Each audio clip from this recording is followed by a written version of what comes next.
nome da FAPODIVEL, gostaria de dar as boas-vindas ao 7º Encontro Conselhio da FAPODIVEL sobre o tema Alimentação na Escola. Passo a apresentar a mesa, em representação da Sra. Vereadora da Educação, Dra. Fernanda Franco, que está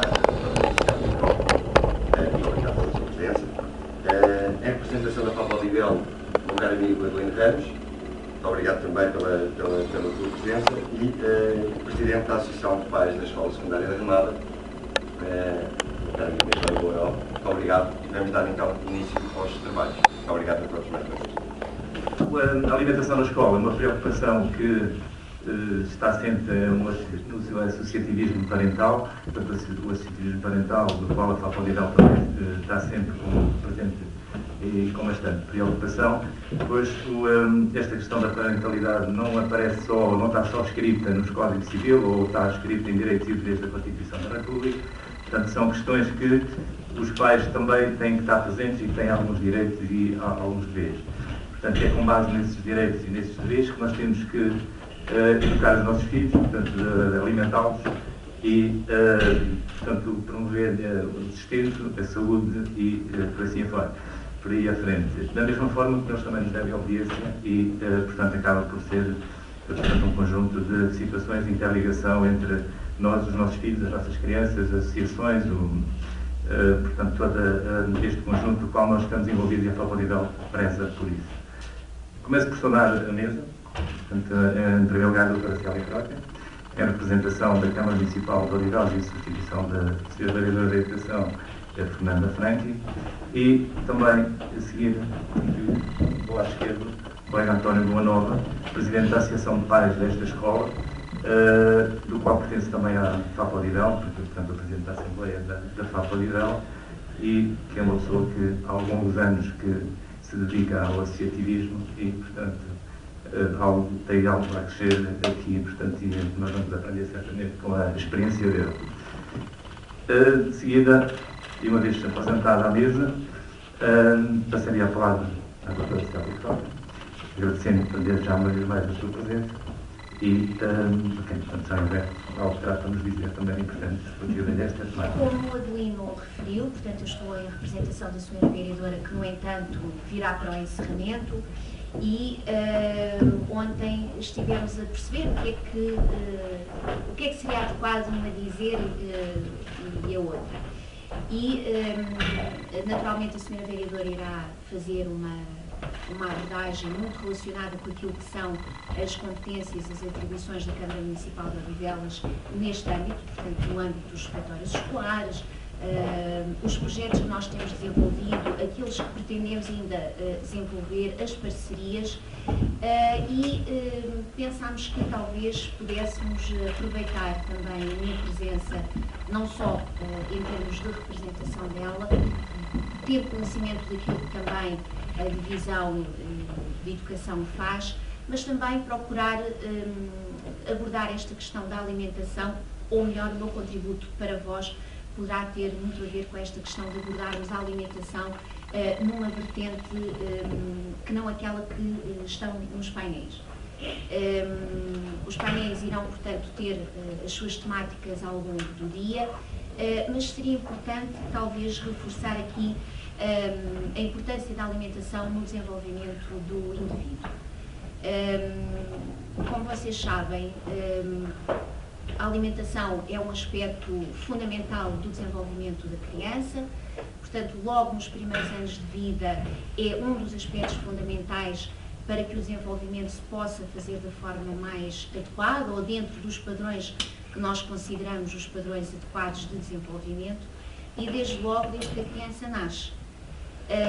Como vocês sabem, quando a criança nasce, estabelece uma relação, nós costumamos dizer que é a dia de mãe-bebê ou a pessoa que está a tratar da criança, e esse aspecto é fundamental para aquilo que irá ser, no fundo, a construção da parte mental da criança. A evolução, claro que se vai fazendo ao longo do tempo, a alimentação vai-se transformando à medida que a criança vai evoluindo e vai ultrapassando determinadas etapas de desenvolvimento, e sabemos que quando ela chega à idade pré-escolar é uma altura também fundamental. E daí a questão desta problemática que vocês estão aqui a abordar, e muito bem, é uma questão muito importante, porque ao nível do pré-escolar abre-se todo o mundo para a criança, não é? Porque até aí a criança inicialmente começa com o leitinho, que entretanto daqui a pouco também vou-vos explicar alguns dados que eu gostaria de partilhar convosco, alguns aspectos, passa depois para a papa, para os alimentos sólidos, portanto tudo isso tem uma elevada importância naquilo que é não só o desenvolvimento da personalidade, da parte mental da criança, como também até da aquisição da linguagem, e portanto a alimentação representa de facto um papel preponderante para aquilo que vai ser o indivíduo no futuro. Ao nível do pré-escolar, como eu vos estava a dizer, e daí também ser uma preocupação nossa, e ao nível de alguns dos projetos que nós na Câmara Municipal desenvolvemos, já procurámos abordar também esta temática da alimentação, muitas vezes com os pais. Sobretudo com os pais, encarregados de educação ou responsáveis pela criança, que tenham crianças em idade pré-escolar. Porque é uma altura em que, de facto, a criança começa a ganhar autonomia, não é? Todos nós sabemos que a partir dessa altura a criança deve ser capaz de pegar no talher, portanto, de comer pela sua própria mão, e há que haver uma preparação por parte dos pais, portanto, habitualmente, e julgo que atualmente os pais terão alguma dificuldade em deixar a criança criar alguma autonomia. E muitas vezes não é que eles não queiram, mas às vezes é por desconhecimento ou porque desconhecem que, de facto, a questão da autonomia na alimentação, na higiene e no sono da criança é fundamental para o adulto que irá se desenvolver. Esta questão do pré-escolar, dos refeitórios escolares, é importantíssima porque, de facto, muitos dos pais, e eu percebo que a maior parte dos pais que aqui estão já têm crianças adolescentes bem crescidos, mas se bem se recordam, é uma altura até um pouco angustiante para os pais, não é? Como é que é possível nós irmos deixar a criança no pré-escolar, o primeiro ano, segundo ano, será que ela vai comer, não vai comer, será que lhe vão dar, será que vão estar a insistir com ela? É de facto um tema que tem que ser muito abordado com a escola, com as coordenações de escola, até mesmo com as pessoas que estão nos refeitórios a prestar esse serviço. É uma altura em que a criança começa a experimentar diferentes sabores. E, portanto, daí ser importante os pais, não forçando a criança, mas tentando que a criança vá experimentando os sabores, porque só assim é que ela também poderá perceber se gosta ou não gosta. O que é que eu vos ia dizer também, e que julgo que é importante, como há pouco eu referi, a alimentação não é só importante em termos fisiológicos ou orgânicos, ou seja, o efeito que isso irá ter no organismo, nos comportamentos saudáveis, ao nível de uma alimentação adequada, o que é que nós devemos dar à criança para promover comportamentos adequados de alimentação saudável, mas a alimentação tem sobretudo a ver com os primeiros meses de vida que se criam com o bebê. E muitos dos comportamentos ou das patologias ou das situações menos adequadas que acontecem na criança, no adolescente e até mesmo na idade adulta têm muito a ver com aquilo que aconteceu nos primeiros meses de vida. A questão da obesidade, a questão da anorexia, a questão da bulimia. Portanto, há muitas situações, porque nós pensamos que o bebê é pequenino e, portanto, não tem determinadas competências ou não irá perceber determinados comportamentos, mas o bebê está a absorver tudo.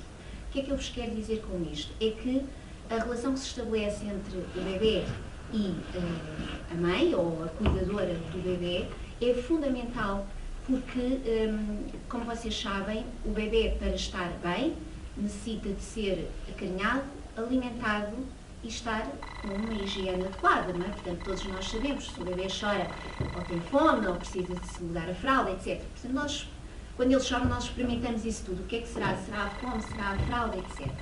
Nós sabemos que quando o bebê come, ele sente-se satisfeito, sente-se saciado. Pois, muitas das vezes, a relação que se estabelece entre a mãe e o bebê pode sofrer algumas problemáticas que altera, no fundo, a representação, porque o bebê é pequenino, ele está a aprender, mas vai representando aquilo que a mãe lhe vai transmitindo, a mãe e o ambiente à volta, e muitas das vezes esse tipo de relação vai ser chave para depois a adoção de comportamentos alimentares saudáveis, não só ao nível da alimentação saudável, mas o que é uma alimentação saudável. E, portanto, era este aspecto que eu gostaria aqui de vos reforçar. Dizer só mais uma coisa, porque depois poderemos também, se calhar, aqui entrar em algum tipo de debate, penso que será mais positivo, mas para que vocês percebam o seguinte, é que a natureza, de facto, e o ser humano foi talhado de uma forma muito perfeita. O bebê, quando nasce, supostamente deverá ser alimentado, ou através do biberão, etc., mas o bebê, nos primeiros tempos de vida, naquelas primeiras semanas de vida, ele só vê sensivelmente, de forma nítida, cerca de 20 centímetros de distância, que é a distância que vai da maminha da mãe aos olhos da mãe. Seja maminha ou seja biberon, etc., a posição é a mesma, portanto, agora até há uns biberons que se assemelham muito à maminha da mãe, mas isto para vos tentar transmitir qual é a importância da vinculação que é feita através da alimentação. Aquilo que nós também na psicologia dizemos que é um seio bom ou um seio mau. Portanto, é um momento muito importante, por isso é que há determinadas situações em que a mulher está a alimentar e às vezes vai alimentar para um sítio mais tranquilo para tu também ficares seguro. Aquilo que eu vos queria transmitir é que, além de abordarmos esta questão da alimentação por via daquilo que é uma alimentação saudável e também, muito bem como o vosso programa tem, no fundo, aquilo que são as responsabilidades, quer parentais, quer das instituições e das entidades que gerem e que oferecem este tipo de serviço, é também importante trabalharmos este aspecto com os pais, porque, de facto, a alimentação representa, sem dúvida, um marco muito importante no desenvolvimento dos indivíduos. Quanto no fundo, aos objetivos estratégicos, e não querendo alongar muito, porque, de facto, a senhora vereadora, no encerramento, irá abordar essas questões, mas, de facto, tendo em conta as nossas atribuições na Câmara Municipal, também os objetivos que pretendemos alcançar, há efetivamente esta preocupação de trabalhar com os pais, portanto, não só ao nível da questão dos refeitórios e da promoção de uma alimentação saudável, da questão da monitorização da qualidade da refeição, do serviço prestado, etc. Mas há também esta preocupação em tentarmos abordar com os pais estas temáticas para que eles também possam ser um motor ativo no que diz respeito a todos estes processos. Portanto, agradeço. Muito obrigado pelo seu contributo, certamente bastante válido, que poderemos, entretanto, no final, com o seu tempo reduzido, mesmo abrir um pequeno debate sobre algumas questões que referiu. Passaria então agora a falar mais para o Sr. Presidente da Câmara. Olha, começo por, já cumprimentei toda a gente, saudar a vossa presença, porque isto hoje, um dia deste, é heróico estar aqui, mas é um gosto estar sempre com os pais que se preocupam, não com os filhos, mas mais que isso, com a comunidade escolar.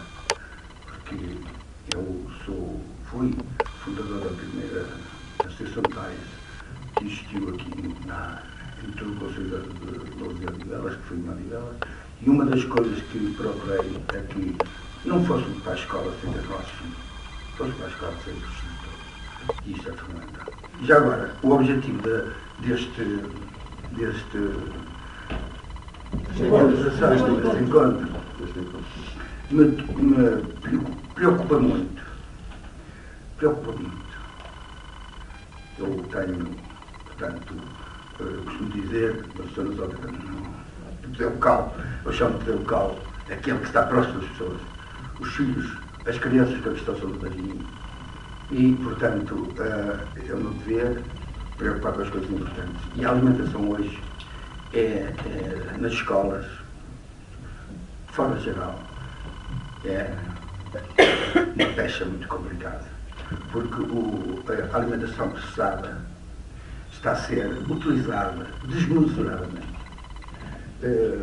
sem controle, e nós, por cima, não temos hipótese de controlar.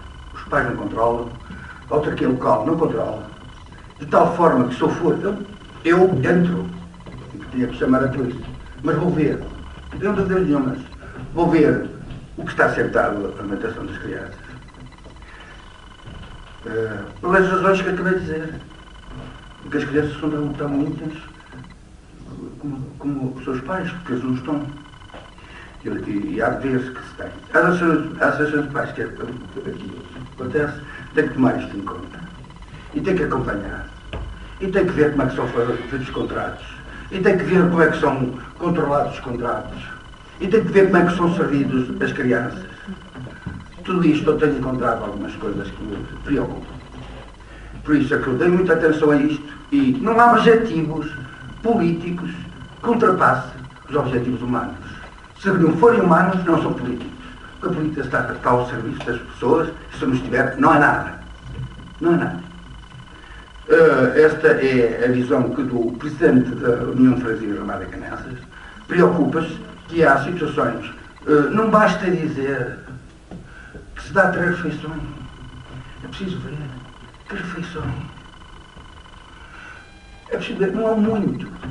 É a qualidade. Vim aqui para deixar esta mensagem. Eu não tenho nada a meter na vida das associações, mas as associações querem saber que estou preocupado com a implementação dos contratos.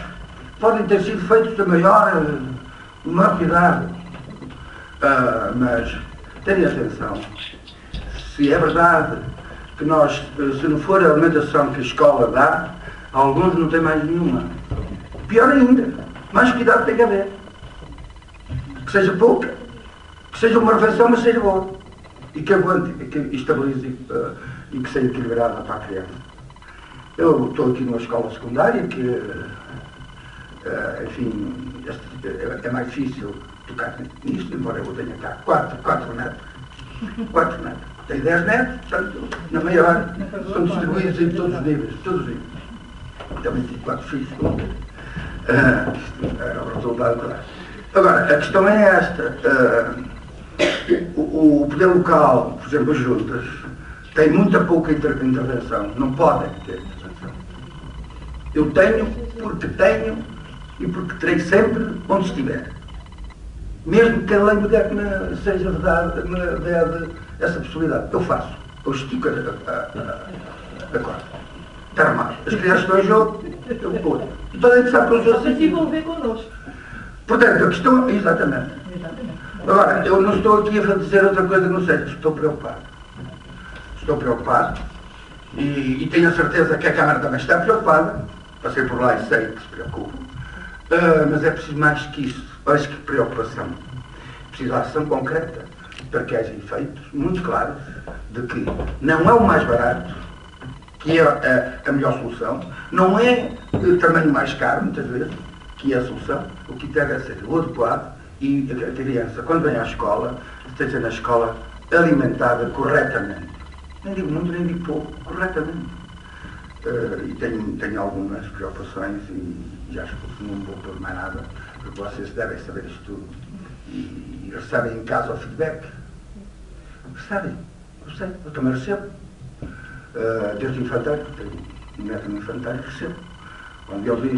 Quando ele leva para casa aquilo que não quis comer no infantário, a gente vê logo que é que ele não comeu. Certo?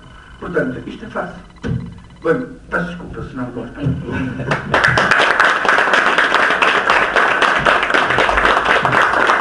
Obrigado pelo seu contributo, pela sua preocupação e certamente bom colaborador das associações e da Fapadivão, com certeza, portanto, no sentido de tentar ajudar a identificar e, possivelmente, a resolver algumas questões. Portanto, obrigado pelo seu contributo. Passaria então de seguir agora a palavra para o nosso colega António Boanova, que é o presidente da Associação de Pais desta escola, do qual também algo tem para nos dizer e certamente bastante válido, porque ele é um professor, o nosso professor, eu sou o mais novo aqui das associações, do associativismo possivelmente, e com ele tenho aprendido algumas coisas. Obrigado. Acho que aprendemos todos uns com os outros. Isto acho que é fundamental. Isso aí não há nenhuma dúvida. Eu, como Presidente da Associação de Pais desta escola, é com enorme satisfação que recebo e dou boas-vindas a todos a este 7º Encontro Conselheiro da Fapadivão. Para mim é um especial prazer, porque também é a primeira vez que o Encontro Conselheiro é feito numa escola e, portanto, e é feito aqui na nossa escola secundária da Ramada. Acho que temos um passado que nos podemos orgulhar e muito. Já fizemos 7 encontros conselheiros, falámos de mediação de conflitos, crianças com necessidades especiais, segurança, humanização, a crise, falámos sobre a internet e, portanto, acho que neste momento estamos a falar de um tema que realmente não tem sido muito falado e que é muito importante falar. Isto tal como aqui o Sr. Presidente da Junta dizia, e eu concordo plenamente, e já o disse inúmeras vezes, neste momento, grande parte das crianças, mas a maior parte das crianças que neste momento estão identificadas com necessidades, a primeira e algumas vezes, infelizmente, a única refeição que comem é na escola. E, portanto, acima de tudo, essa refeição tem que ter dois primados, tem que ser em quantidade e tem que ser em qualidade. Não há a mínima dúvida e, portanto, temos que pugnar por isso. Estar a falar da alimentação parece um tema fácil, depois de ouvir ali a palestra da doutora Célia qualquer vez perfeitamente, que eu nem fazia a mínima ideia que hoje em dia havia biberons. Já lá vai algum tempo. Eu ainda sou do tempo da bomba. Mas pronto. Acho que é muito importante a evolução que temos tido e também é importante o acompanhamento que nós temos tido. A Fapadivão, nesse aspecto, acho que tem pugnado por uma eficaz participação. Inclusive já chegámos a ir aos centros de distribuição, depois de pormos em causa durante algum tempo a qualidade da alimentação que estava a ocorrer em algumas das nossas escolas e acho que isso é muito importante porque inclusive as escolas pedem a ajuda dos pais porque realmente são os nossos filhos que chegam a casa e nos dizem se a alimentação está boa ou está má. E quando um ou dois dizem que está má, nós ainda podemos desconfiar. Quando muitos começam a dizer a mesma coisa, então aí é porque realmente já se trata de uma verdade. Acho que realmente no presente contexto económico ou social em que vivemos, acho que é muito relevante o facto de termos em conta que existe um número de crianças e adolescentes, em número já considerável, que chegam à escola sem tomarem qualquer refeição. Ou quando chegam à escola, a refeição que tomaram foi no mínimo insuficiente. E, portanto, é importante aferir de uma forma muito clarividente o que é que se está a falar aqui. Muitas das vezes ganha os concursos e quando eu vejo valores em que se ganha um concurso por €1,5 ou €2, nós ficamos preocupados como é que aquela empresa consegue dar uma alimentação em condições. Mas isto é como tudo, se realmente concorreu, nós temos que estar cá, os pais acima de tudo, para pugnar pela boa qualidade e quantidade da alimentação. As escolas, é fundamental que as escolas estarem constantemente atentas ao que se está a passar e as autoridades, nomeadamente aqueles em que nós colocamos o nosso poder democrático para nos representarem, que é preciso efetivamente controlar estas questões todas. Acho que isso é o mais importante. Isto porque, olhando um bocado para trás, isto antes do 25 de Abril era quase o caráter de assistência, não era propriamente uma alimentação tal como a temos hoje. Felizmente, com a Revolução dos Escravos, o que nós tivemos foi a implementação de um regime democrático que abriu as portas para muitas coisas importantes, com um sistema alimentar que passou a ser visto de forma mais alargada e equitativa e, portanto, que tende e obrigatoriamente tem que responder aos direitos das crianças, à saúde, à alimentação equilibrada e ao seu bem-estar, também físico e mental. Portanto, neste momento, no pleno século XXI, o que nós temos são novas ideias que se estão a colocar no mercado. Ao mesmo tempo também existem transformações no nosso Estado Social. Cada vez mais estamos a passar competências que são do Estado Social para os privados. Em alguns casos traz as suas boas-valias, mas só serão boas-valias se houver controle, porque se não houver controle, o que temos são os tais custos acima do serviço público e, portanto, nós temos as nossas crianças no sistema público exatamente porque queremos um bom serviço público e é isso que temos colocado. Na realidade, o que nós verificamos é que tem que existir uma efetiva e grande interação entre todos. Como conclusão, eu posso falar o que aconteceu na nossa escola. Está ali o professor Edgar, o diretor desta escola, que há 2 anos nós estávamos com uma situação no nosso refeitório, estávamos com um número de refeições bastante diminuto, vendia-se quase mais no bar do que no refeitório e no quiosque que estava ali em frente. E o que é que aconteceu? Houve a necessidade de agir e a escola, em boa altura, criou aqui eu não queria dizer task force, mas como é que se diz em português? Um conjunto de pessoas para resolver esta situação, um grupo de trabalho, uma ação de melhoria. Isto há vários termos, a língua portuguesa é uma maravilha. E, portanto, o que é que aconteceu? Conseguiu que, com a ajuda também dos pais que estiveram presentes, verificou-se que a qualidade da alimentação melhorou, a quantidade também, e o aumento de refeições teve um aumento praticamente 200% de um ano para o outro. Eu acho que isto é a demonstração cabal de que a nossa força como pais e como comunidade é extremamente importante. E eu acho que isto é que é o essencial, é trabalharmos todos juntos. Por isso é que eu acho que no final do dia vamos sair daqui todos muito mais ricos. Obrigado. Certamente que isto era uma temática que nos daria aqui o dia todo para conversar, e certamente várias situações que tínhamos para debater. Entretanto, com o contributo da doutora Célia Croca, com o professor Emílio Ferreira e o António Bonanova, todos eles apresentando algumas situações, portanto, obviamente diferentes, mas que entroncam todas no mesmo intuito, no mesmo objetivo. De facto, a alimentação escolar é extremamente importante para o desenvolvimento intelectual e físico das crianças, é extremamente importante.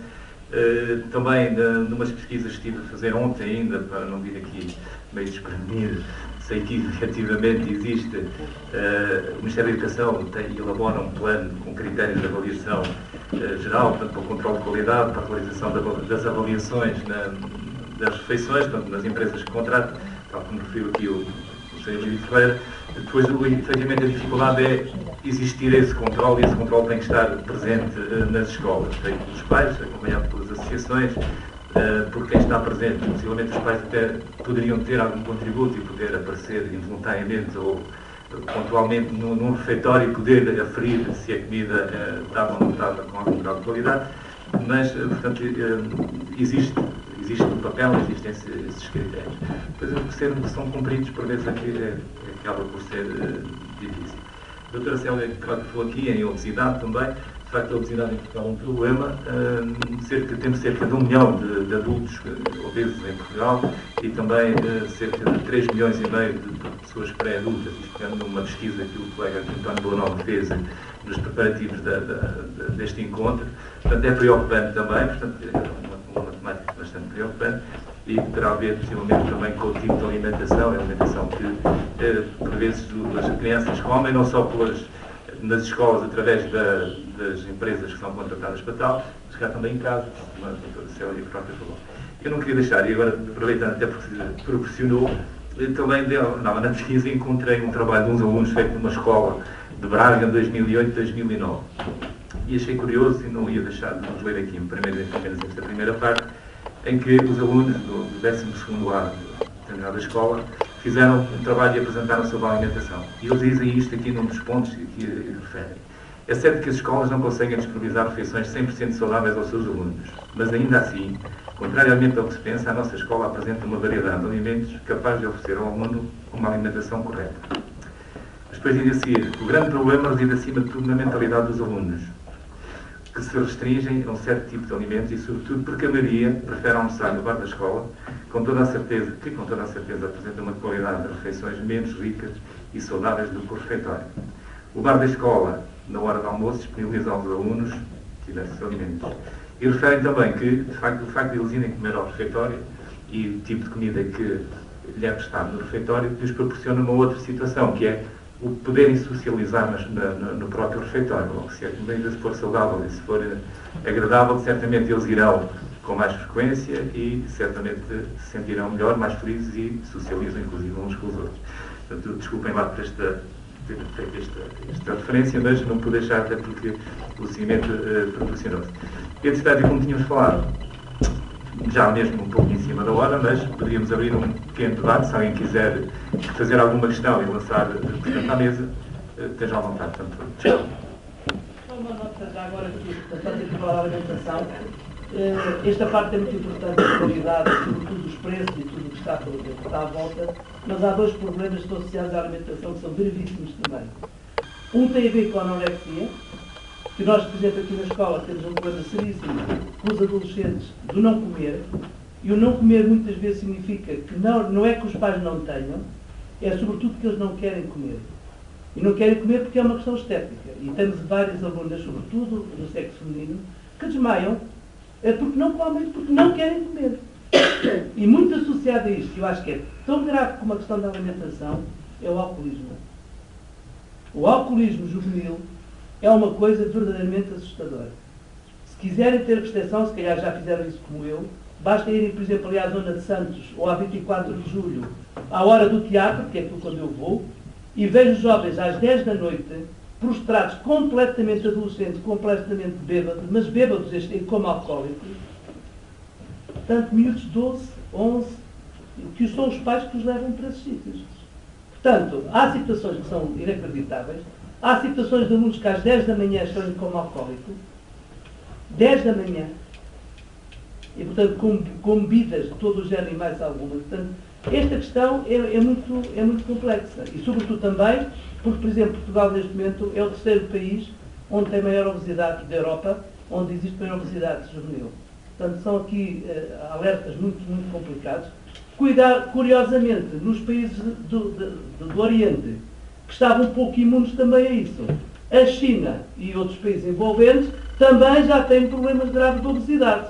E não é com a alimentação vegetal, portanto, ligada à alimentação tradicional chinesa, mas também porque as grandes cadeias, efetivamente, desta comida de plástico, também já estão a fazer a sua...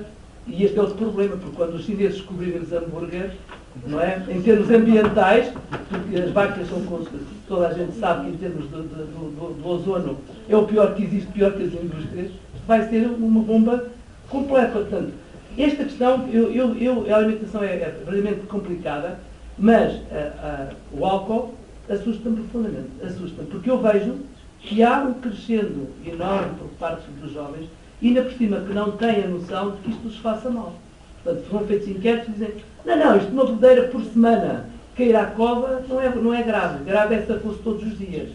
Não é? Portanto, o alcoolismo por um lado dos pais e por lado também dos jovens, é realmente assustador. E, portanto, isto tem reflexos profundos também a nível do aproveitamento escolar. Efetivamente é uma problemática que existe e que é uma realidade, né, que a gente constata diariamente. E então, se for à noite, à sexta-feira ou à quinta ou ao sábado, se formos lá mais para a Baixa de Lisboa, efetivamente é um problema que nos assusta. E não só até junto desses espaços de diversão, por exemplo, que as próprias urbanizações, a gente prevê, se por acaso andar por aí a fazer uma caminhada, acaba por encontrar alguns jovens com garrafas de Coca-Cola que não têm Coca-Cola, portanto que têm lá uma cor parecida à Coca-Cola e que por vezes se divertem a beber até cair para o lado e acabam por não ser nada. Né? Sem qualquer... Isso é o objetivo, efetivamente. É verdadeiramente ainda mais assustador. Mas desculpem lá, vou intervir só um bocadinho. Em relação a isso, eu acho que eles têm um objetivo. O objetivo é apanhar uma badeira. Eles vão ali à mercearia, compram um litro de vinho por €1, que é mais barato, misturam com a Coca-Cola mesmo, e depois em grupo. Divertem-se e acabam por... Podem ter o objetivo da bandeira, mas calhar não sabem os efeitos depois que isso vai ter mais tarde e que vai provocar algumas situações que se calhar não as têm presentes no momento, mas que mais tarde elas sofrem. Passar aqui a falar um pouquinho, o Celeste, que é um limitados, mas... Tocou numa questão fundamental. Eu agora quero fazer uma referência. Quando nós íamos para um debate sobre alimentação, esquecemos que a alimentação está integrada. Está integrada na educação dos jovens, com o grupo familiar, está integrado com o grupo social, está integrado com tudo. E, portanto, a questão é que esta iniciativa, duas uma, ou há capacidade para, resumidamente, mas com objetividade, colocar as questões que está a afetar o futuro destes jovens, que toca aqui. Eu dizer que tenho netos dos 6 aos 23, portanto está a ver que tenho ali uma amostragem.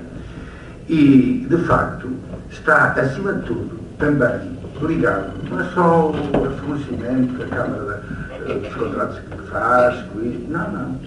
Passa pelos pais. Os pais são a base. A educação. É que, de facto, eu fico espantado, com 12 anos, 13 anos, uma miúda já está enfrascada, deixa-me falar à Tempeiro, enfrascada, para ir para o ar e vir depois da manhã. Eu por acaso assisto isso da minha Ana Laura, e os pais vão levá-los e vão buscá-los, ainda bem que vão buscá-los, não, ainda vão deles, ou morrem. Bom, o problema passa por aqui. Como é possível, e já agora refletamos, o que é que eu percebo que é pressão social. É pressão social. Se consultassem, por exemplo, é fácil, na internet, por exemplo, a alimentação escolar nos Estados Unidos, um desastre. Havia que contar. E isto chegou aqui, isto é tão tenue em relação, por exemplo, ao que se passa nos Estados Unidos na alimentação. Mas também é, depois, toda a vida social em que se colocou o agora, o viver agora.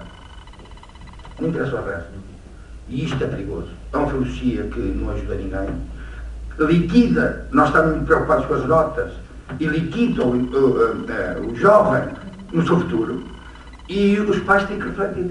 Também passa por uma discussão com os pais sobre o que é que queremos dos nossos filhos, o que é que queremos da sociedade, o que é que queremos. Aliás, está a ser transversal em todas as áreas do pensamento. Até no comportamento, o que é família? O que é que para um jovem hoje é família? O que é que eles entendem um dia ser família?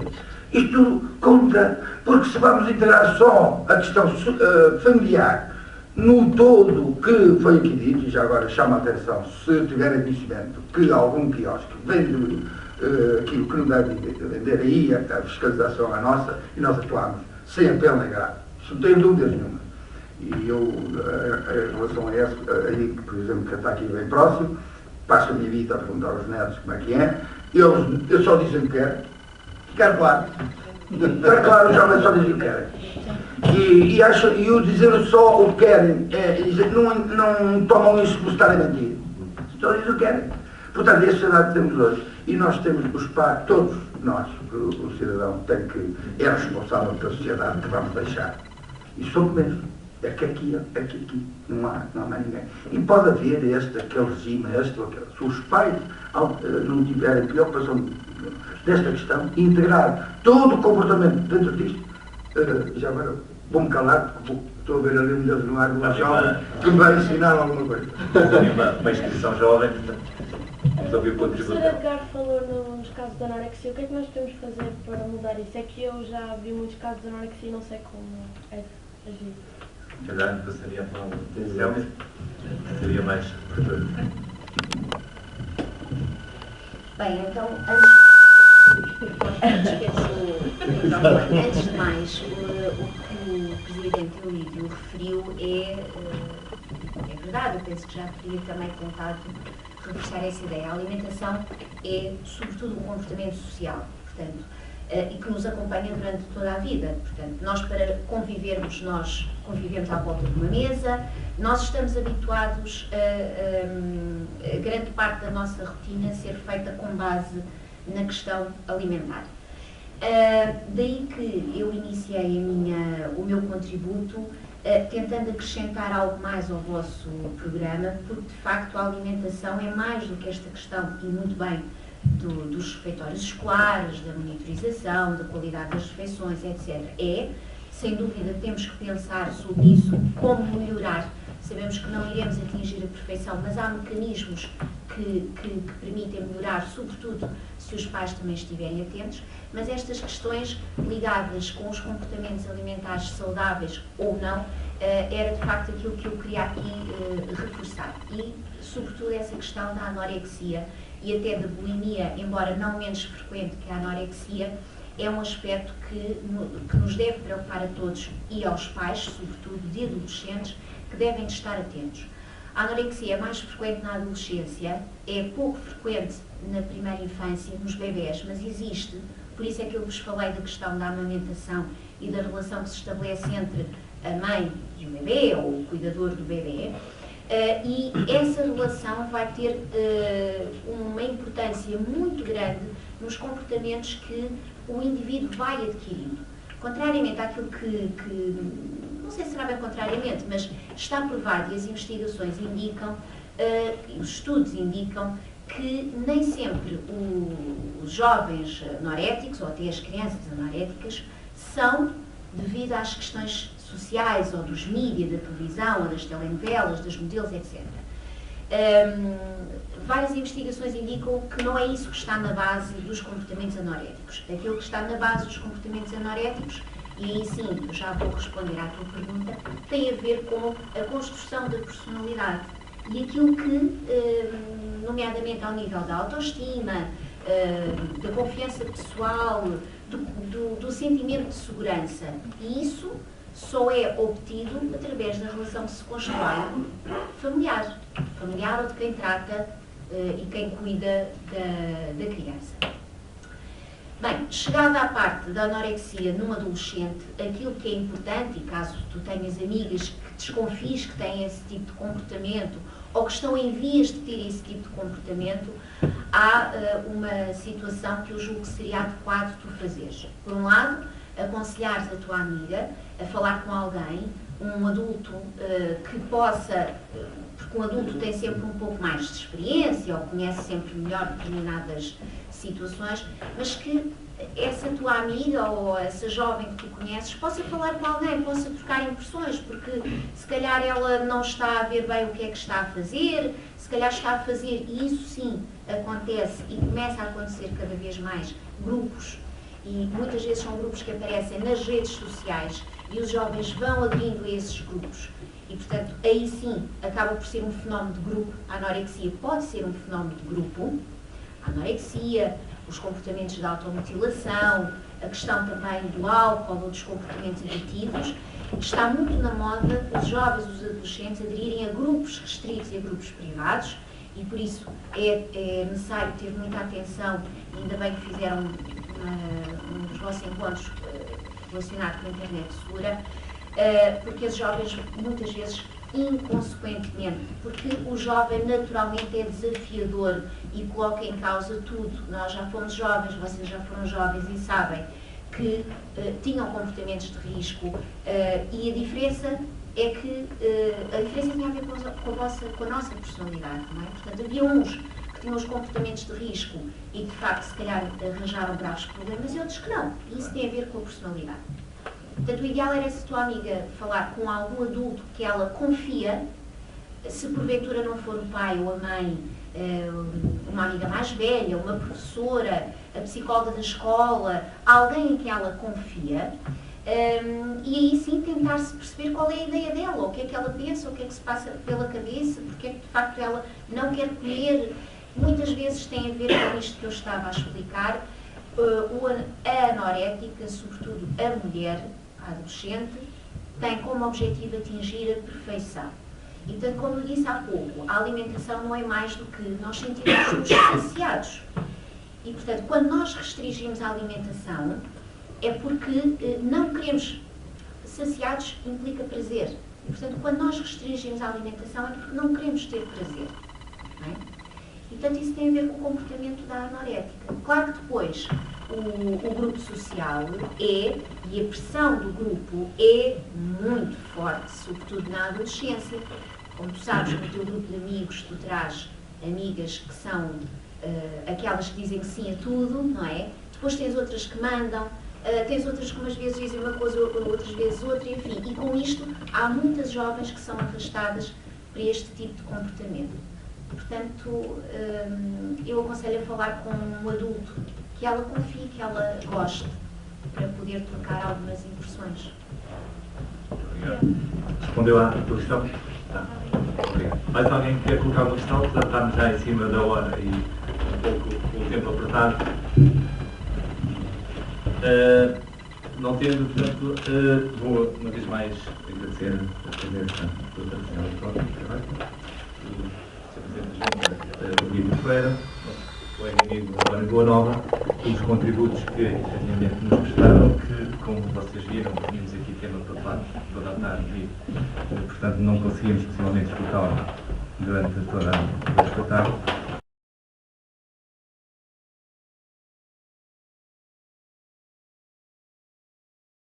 Tem no início dos teus mais elevado. Portanto, aqui uma contradição, mas esta informação não é transmitida. Se é transmitido, é que se deve ver dos copos de leite por dia, não é? Mas se o índice de osteoporose é mais elevado, os países em que se deve, alguma coisa está muito mal. E ele tem inferior, não é? E na realidade, nos países orientais, por exemplo, onde não se consome leite de laticínios, é onde a osteoporose são muito reduzidos comparados com o mundo ocidental. Porque o leite está associado ao desenvolvimento do cancro. Não porque cause cancro diretamente, mas porque tem uma hormona de crescimento que se chama IGF-1, que é idêntica à nossa em termos de sequência e estrutura de aminoácidos. E por ser uma hormona muito potente, faz crescer tudo o que está em nós, o que é bom e o que é mau. Esse é o grande problema. E todos nós temos algo de bom da nossa vida, células cancerígenas. Não há ninguém que não tenha. Só que depois associado a uma panóplia de fatores, de alimentação, stress, maus hábitos alimentares, vícios, tabaco, enfim, toda uma série de situações, o leite aqui torna-se um pouco um rastilho de pólvora, porque esta hormona faz com que, associado a esses outros fatores, o cancro possa desenvolver muito mais. E há vários estudos sobre isso. Podem procurar essa hormona que se chama IGF, podem procurar e vão ver muitas coisas em relação a esta situação. Por isso, os leites vegetais são uma excelente alternativa ao leite de vaca e, além disso, ajudam a alcalinizar o corpo e ajudam-nos a ter mais cálcio, que no caso do leite de amêndoa, que tem muito mais cálcio do que o leite de vaca. Enquanto que o leite de vaca tem 123 mg por cada 100 gramas, a amêndoa tem 200 mg por cada 100 gramas de amêndoa. Portanto, é muita a diferença. E ainda temos outra mais impressionante, que é a couve galega, que tem 666 mg de cálcio por cada 100 gramas. Que É impressionante. Com o Peleira. Com o Peleira.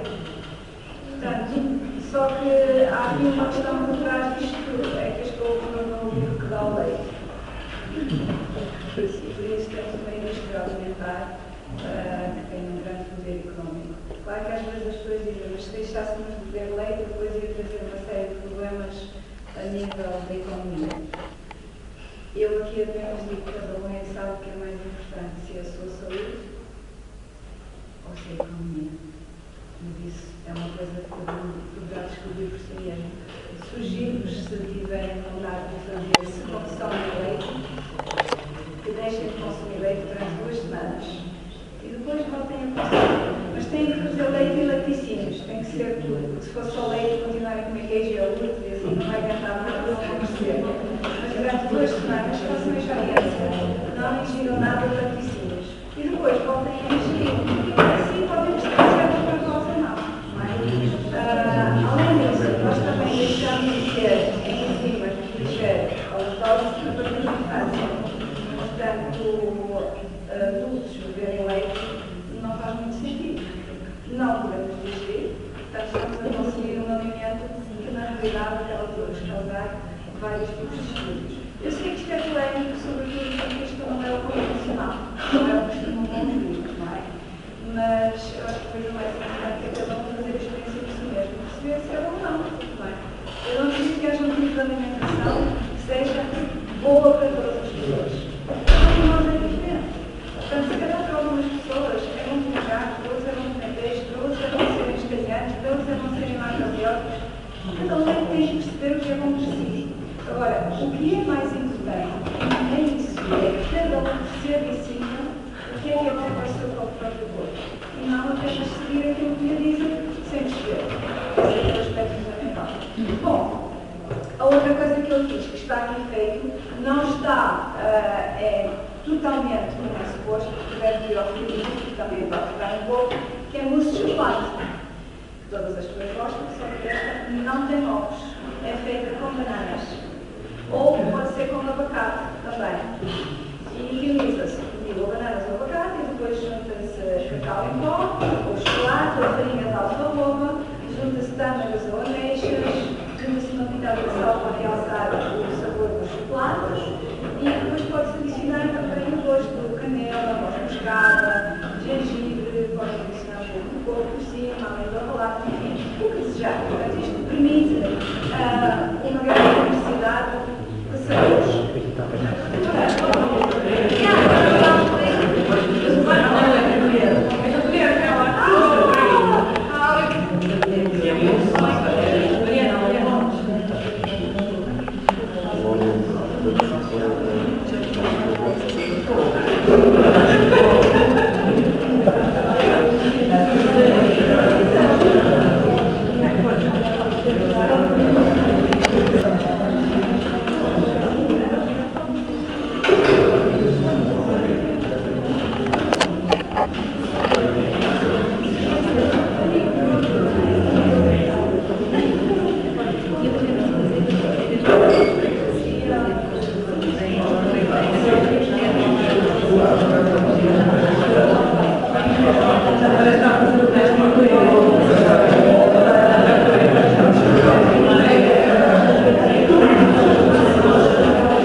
Pertencemos à freguesia de Odivelas, concelho de Odivelas.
Há uma moda a qual não poderia deixar de ser.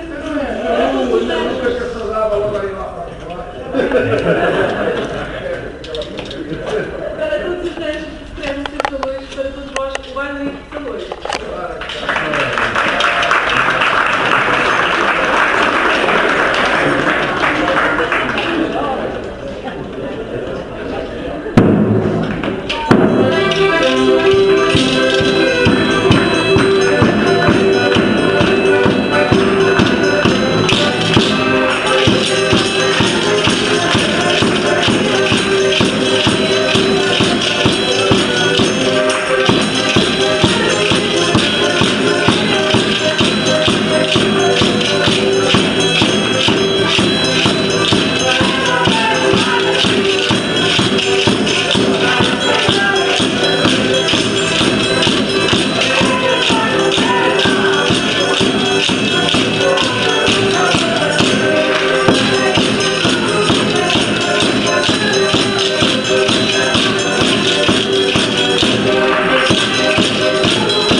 uma mecânica simples, como vocês estão em cima, os homens vão por fora, as mulheres por dentro, não, ao contrário. Os homens vão por dentro, as mulheres por fora. A segunda volta é só basear. Para um lado, para o outro. Depois é a mesma coisa. Nós vamos buscar todas as áreas por